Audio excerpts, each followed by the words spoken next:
Hello hi जय जगन्नाथ। ମୁଁ ଆଜି ଆସିଥିଲି ଆମ ପ୍ରଭୁ ଗୋପୀନାଥଙ୍କ ମନ୍ଦିରକୁ, ଯିଏକି ଆମ ହରିପୁର ଆରାଧ୍ୟ ଦେବତା। ପ୍ରଭୁଙ୍କର ଗୋଟେ ଅଲୌକିକ ଘଟଣା ହେଉଛି, ପ୍ରଭୁ ଦିନେ ପ୍ରଭୁଙ୍କୁ ଚୋରି କରି ନେଇଯାଇଥିଲା ଗୋଟେ ଚୋର। ନେଇ ପିପିଲିର ଗୋଟେ ଜଟଣୀ ଛକ ଅଛି, ସେ ଛକର ପାନ ଦୋକାନରେ ରଖିଥିଲା। ଯେଉଁ ପାନ ଦୋକାନରେ କି ରଖିଥିଲା, ତାକୁ ପୁନର୍ବାର ସେଠୁ ଉଠେଇକି ନେବା ପାଇଁ ଚାହିଁଲା ବେଳକୁ ସେ ଉଠେଇ ପାରିଲାନି, କାହିଁକିନା ପ୍ରଭୁଙ୍କର ଓଜନ ବଢ଼ିଯାଇଥିଲା। ତ ସେଇ କଥା ଜାଣିବା ପରେ ଗାଁ ଲୋକମାନେ ଏକତ୍ରିତ ହୋଇ ସଂକୀର୍ତ୍ତନ କରିକି ଗଲେ, ପ୍ରଭୁଙ୍କୁ ଆଣିଲେ। ଆଣି ତାଙ୍କୁ ପୁନର୍ବାର ସ୍ଥାପନ କଲେ ଏବଂ ଅ, ସେ ଚୋର ଧରା ପଡ଼ିଲା। ଏସବୁ କିଛି ଘଟଣା ଘଟିଥିଲା।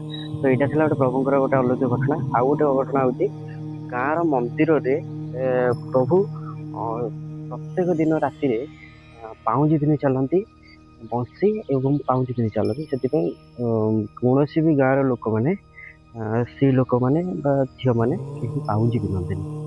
ଏହା ଥିଲା ପ୍ରଭୁଙ୍କର ଗୋଟେ ଅଲୌକିକ ଘଟଣା। ଜୟ ଜଗନ୍ନାଥ, ଜୟ ଗୋପୀନାଥ। ଭିଡ଼ିଓଟି ଭଲ ଲାଗିଥିଲେ ଲାଇକ୍ ଆଣ୍ଡ ସେୟାର କରିବେ।